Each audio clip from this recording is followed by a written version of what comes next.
Israel ফিলিস্তিন পুরোদমে যুদ্ধ চলছে, আর এই যুদ্ধের সর্বশেষ আন্তর্জাতিক গুরুত্বপূর্ণ আপডেট সংবাদ জানিয়ে দিব। শুরুতেই শিরোনাম। আলহামদুলিল্লাহ, বৃষ্টির মতো রকেট নিক্ষেপ, হিজবুল্লাহর হামলার শীর্ষ পর্যায়ের ইহুদিবাদী সেনা কর্মকর্তা নিহত।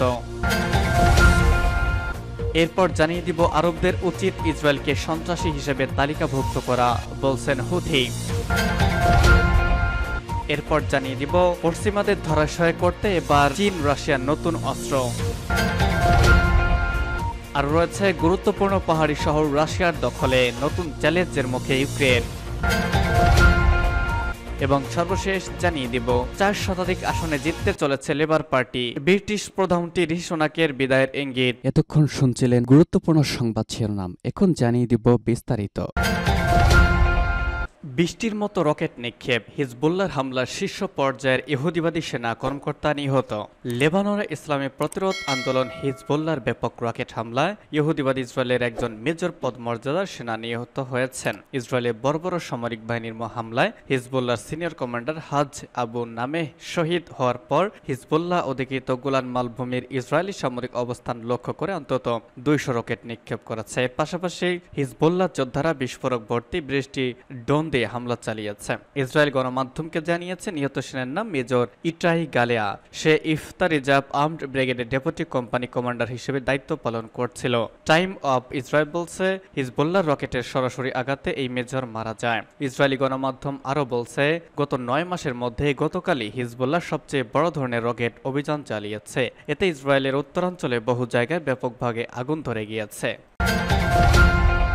আরবদের উচিত ইসরায়েলকে সন্ত্রাসী হিসেবে তালিকাভুক্ত করা, বলছে হুথি। ইয়েমেনের হুথি আনসারুল্লাহ আন্দোলনের নেতা আব্দুল মালিক আল হুথি বলেছেন দখলদার ইসরায়েল ফিলিস্তিনি জনগণের বিরুদ্ধে ভয়াবহ অপরাধযোগ্য চালালেও আরব দেশগুলো বর্ণবাদী এই শক্তিকে সন্ত্রাসী হিসেবে তালিকাভুক্ত করে না। তিনি আরও বলেছেন মার্কিন প্রেসিডেন্ট নির্বাচনে যে 2 প্রার্থী প্রতিদ্বন্দ্বিতা করছেন তারা মূলত ইহুদিবাদী ইসরায়েলের প্রতি কে বেশি আনুগত্য দেখানোর প্রতিযোগিতায় নেমেছেন। গতকাল এক ভাষণে আনসারুল্লাহ আন্দোলনের নেতা আব্দুল মালিক আল হুথি এসব কথা বলেন। তিনি দাবি করেন আরব দেশগুলোর সন্ত্রাসী তালিকায় ইসরায়েলের নাম থাকতে হবে। আনসারুল্লাহ নেতা বলেন আরব সরকারগুলো হিজবুল্লাহকে সন্ত্রাসী সংগঠন হিসেবে ঘোষণা দিয়েছে। আরব লীগও সংগঠনটিকে একইভাবে দেখে, কিন্তু এই সরকারগুলো ইহুদিবাদী শত্রুর ভয়ঙ্কর অপরাধ সত্ত্বেও তাদের সন্ত্রাসী তালিকায় অন্তর্ভুক্ত করে না। আব্দুল মালিক আল হুথি বলেন গাজার প্রতি মনোযোগের অভাব হলো সবচেয়ে বিপজ্জনক সমস্যাগুলোর মধ্যে একটি, যা ইসরায়েল আরবদের সাথে তার সম্পর্কের ক্ষেত্রে ব্যবহার করে আসছে। পশ্চিম বধে চীন রাশিয়ার নতুন অস্ত্র, যে কোনো উপায়ে পশ্চিম আধিপত্য ভাঙিয়ে চায় চীন ও রাশিয়া। এর জন্য বেশ কিছু জোট ও আঞ্চলিক সংস্থা তৈরি করেছে দেশ দুটি। 2001 সালে সাংহাই কোঅপারেশন অর্গানাইজেশন নামের আঞ্চলিক নিরাপত্তা সংস্থা তৈরি করে বেইজিং ও মস্কো। সে সময় বিষয়টিকে সন্দেহের চোখে দেখলেও এই জোটকে নিজেদের জন্য হুমকি মনে করেনি পশ্চিমা বিশ্ব। কিন্তু চলমান ইউক্রেন যুদ্ধের মধ্যেই এই জোটের সদস্য করা হয় পশ্চিমাদের সঙ্গে তিক্ত সম্পর্ক থাকা ইরানকে। ফলে একে ভূরাজনৈতিক আধিপত্য গড়া জোট হিসেবে দেখে আসছিল ইউরোপ, আমেরিকা ও তাদের ঘনিষ্ঠ মিত্ররা। এবার তাদের আরও এক চোখে কাটা বেলারুশকে জোটে অন্তর্ভুক্ত করেছেন পুতিন ও শি জিনপিং। অথচ এই দেশটির সঙ্গে সীমান্ত রয়েছে ইউরোপীয় ইউনিয়নের। ফলে এমন পদক্ষেপে উদ্বেগ ও শঙ্কা জানাচ্ছে ইউরোপের দেশগুলো। বিশ্লেষকরা বলছেন পশ্চিমের একক আধিপত্য রুখে দিতেই সাংহাই জোট সম্প্রসারণ করেছেন পুতিন শি জিনপিং। চীনের ফরেন পলিসি নিয়ে গবেষণা করেন ইভা সেওয়ার্ট। তিনি বলেন যুক্তরাষ্ট্র ও তার ইউরোপীয় মিত্রদের সঙ্গে সাপের নেউলে সম্পর্কে বেলারুশ এমন একটি দেশকে জোটে নেওয়ার মাধ্যমে চীন ও রাশিয়া বোঝাতে চেয়েছে যে এটি এখন আঞ্চলিক নিরাপত্তা সংস্থা নয়, এটি এখন ভূরাজনৈতিক জোট যার লক্ষ্য পশ্চিমাদের একক আধিপত্য খর্ব করা। তথ্য বলছে বেলারুশ যুক্ত হওয়ার সাংহাই জোটের সদস্য সংখ্যা দাঁড়াবে 10-এ, যা বিশ্বের মোট জনসংখ্যার 40%। বিশ্ব অর্থনীতি প্রায় 1% নিয়ন্ত্রণ করে এসব দেশ। আঞ্চলিক এই জোটে রয়েছে 2 পর্যবেক্ষক রাষ্ট্র ও আফগানিস্তান ও মঙ্গোলিয়া। এছাড়া তুরস্ক থেকে মিয়ানমার এবং 1 ডজনের বেশি আরব দেশ এই সংস্থার ডায়ালগ পার্টনার। ফলে এই ইউরেশিয়া অঞ্চলে জোটকে টক্কর দেওয়ার মতো পশ্চিমাদের তেমন কোনো বড় জোট নেই।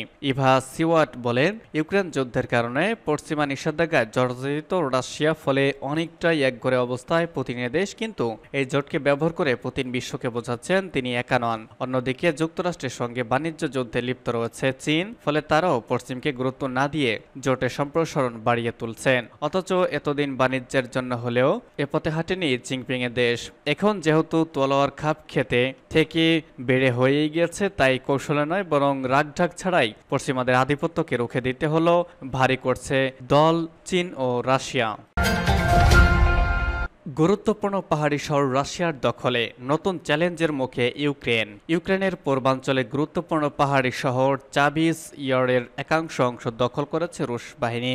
এই কৌশলগত বিজয় ইউক্রেনীয় বাহিনীর জন্য গুরুতর সমস্যার সৃষ্টি করতে পারে, কারণ এই এলাকাটি রক্ষায় ইতিমধ্যেই হিমশিম খাচ্ছিল ইউক্রেন। এবার তা আরও কঠিন হয়ে পড়বে বলে আশঙ্কা করা হচ্ছে। মার্কিন সংবাদ মাধ্যম সিএনএন এই খবর জানিয়েছে। ছোট্ট শহর চাসিপ ইয়ার পাহাড়ি এলাকায় অবস্থিত। এটিকে পূর্বাঞ্চলীয় দনাতস্ক অঞ্চলের একটি প্রবেশদ্বার হিসেবে বিবেচনা করা হয়। এই শহরটাকে নিচু অঞ্চলের দিকে নজর রাখা যায়। রুশ প্রতিরক্ষা মন্ত্রণালয় গতকাল জানিয়েছে তাদের বাহিনী চাসিপ ইয়ারের পূর্বাঞ্চলীয় জেলা দখল করেছে। ইউক্রেনের সামরিক বাহিনীর এক মুখপাত্র জানিয়েছেন কিয়েভের সেনারা জেলাটি থেকে পিছু হটেছে। ওই এলাকায় তাদের প্রতিরক্ষামূলক অবস্থান ধ্বংস হওয়ার পর এবং সেনাদের জীবনের কথা বিবেচনায় এলাকাটি ধরে রাখার প্রচেষ্টা অপ্রয়োজনীয় হওয়ায় পূর্বাঞ্চলীয় জেলা থেকে সেনাদের সরিয়ে নেওয়া হয়েছে।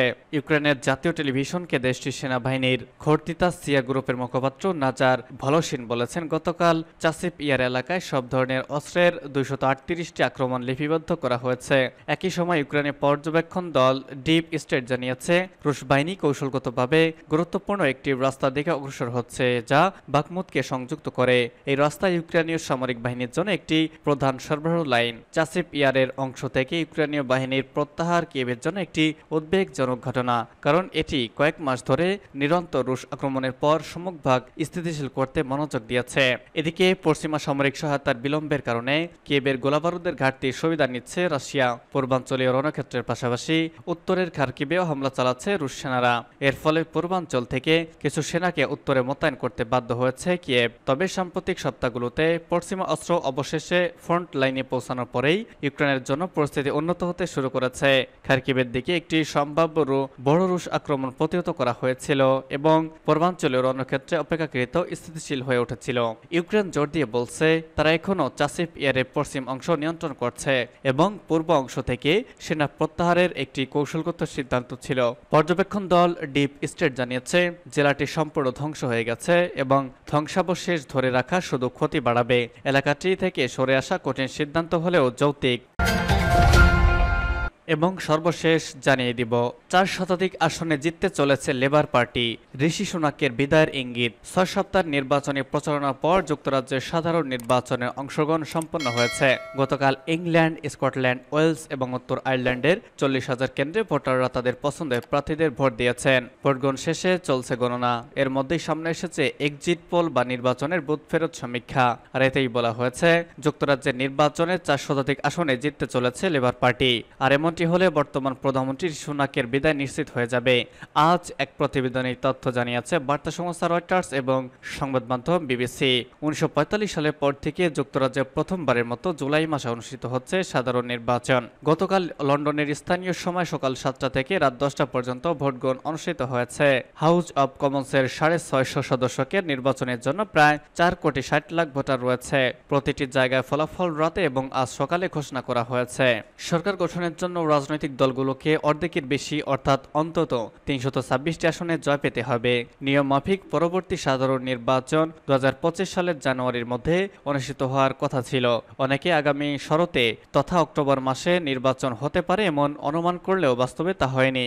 আর প্রত্যাশিত সময়ের আগেই অনুষ্ঠিত এই নির্বাচনে কনজারভেটিভদের ঐতিহাসিক পরাজয় হতে চলেছে বলে পূর্বাভাস দেওয়া হয়েছে বুথ ফেরত সমীক্ষায়। এর মাধ্যমে ব্রিটেনের মসনদ থেকে 14 বছর পর সরতে চলেছে ডানপন্থী কনজারভেটিভ পার্টি ঋষি সুনাকের দল। অবশ্য বুথ ফেরত সমীক্ষার ফল সবসময় লেগে না এবং মেলেও না, তবে কখনো কখনো তা মিলেও যায়। ব্রিটেনের নির্বাচনের বুথ ফেরত সমীক্ষা বলছে ব্রিটেনের পরবর্তী প্রধানমন্ত্রী হতে চলেছেন বামপন্থী লেবার পার্টির নেতা কিয়ার স্টারমার।